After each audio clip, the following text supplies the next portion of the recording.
Bonjour Olivier, c'est ta dernière chronique avant Noël. Alors évidemment, on ne pouvait pas passer à côté du sujet. Mais d'abord, est-ce que tout le monde en Europe fête Noël le 25 décembre ? Eh bien, pas forcément. Le 25 décembre domine, oui, c'est sûr, mais l'Europe regorge de traditions qui décalent un peu le calendrier. Certains pays commencent donc les festivités bien plus tôt et les prolongent même parfois après le 25 décembre. À Chypre et en Grèce, par exemple, en raison des influences orthodoxes, l'un des moments les plus importants, c'est la Saint-Basile le 1er janvier. C'est lui et pas le Père Noël qui apporte les cadeaux. Et en Suède, les fêtes commencent dès le 13 décembre avec la Sainte Lucie, avec son cortège de lumière et chants traditionnels au programme. Et bien sûr, dans une bonne partie de l'Europe du Nord et de l'Est, c'est Saint-Nicolas, le 6 décembre, qui marque vraiment le début des fêtes. Donc, le jour important, ce n'est pas toujours le 24 au soir. Donc Noël commence différemment, c'est sûr. Mais il y a bien quelque chose qui rassemble tout le monde, et c'est le repas, non ? Oui, exactement, et on va pas se mentir, on attend tous avec impatience le réveillon pour bien manger. En France, Noël rime plutôt avec du foie gras, du saumon, de la dinde, alors qu'en Pologne et en Bulgarie, la veille de Noël, le repas traditionnel comprend de nombreux plats sans viande. D'ailleurs, dans de nombreux pays, il est coutume d'avoir 12 plats différents, un pour chaque apôtre, avec des symboliques de chance et de bonheur dans chaque assiette.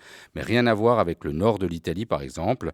Là-bas, c'est la panettone, cette brioche aux fruits confits qui fait des ravages. Et côté tradition, est-ce que certains pays se distinguent avec des habitudes vraiment uniques ? Alors totalement, certains pays peuvent avoir pour nous de drôles de façons de célébrer les festivités de Noël.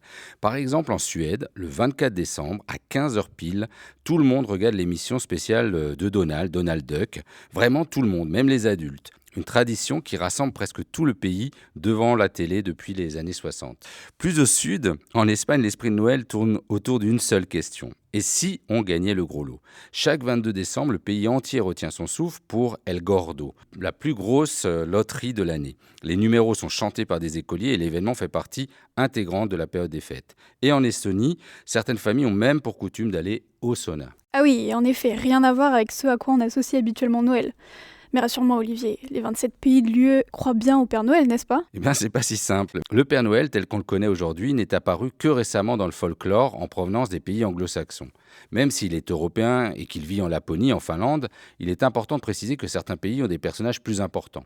En Autriche et en Allemagne, il y a le Krampus, une terrifiante créature, mi-chèvre, mi-démon, un compagnon un peu effrayant de Saint-Nicolas qui fait peur aux enfants passage. Alors les défilés du Krampus sont spectaculaires et franchement un peu flippants. Sans oublier le père Fouettard qui lui aussi terrorise les enfants. Nous, on le connaît bien ici en Alsace. En Espagne, ce sont les rois mages qui apportent les cadeaux. Le 6 janvier, les enfants laissent leurs chaussures près de la fenêtre pour recevoir friandises et cadeaux. Et dans le sud de l'Italie, c'est la sorcière Befana, une gentille sorcière qui vient distribuer les cadeaux. Bon, après tout ce qu'on vient de découvrir, est-ce qu'on peut dire qu'il existe un Noël européen ? Je dirais oui et non. On partage la même période et le même esprit, mais chaque pays a vraiment ses propres traditions. Et même à l'intérieur d'un même pays, les régions peuvent fêter Noël de façon très différente. C'est ça qui est beau. Alors chaque pays de l'Union européenne a ses petites surprises, mais tous partagent ce même sentiment de chaleur et de fête autour de la famille, de la table et des coutumes qui traversent les siècles. Alors que vous soyez plutôt bûche, panettone, Krampus ou sauna, en Europe, Noël ne se fête pas toujours de la même façon, mais Noël reste avant tout toujours un moment de partage. Alors il ne me reste plus qu'à vous souhaiter à toutes et à tous un très joyeux Noël.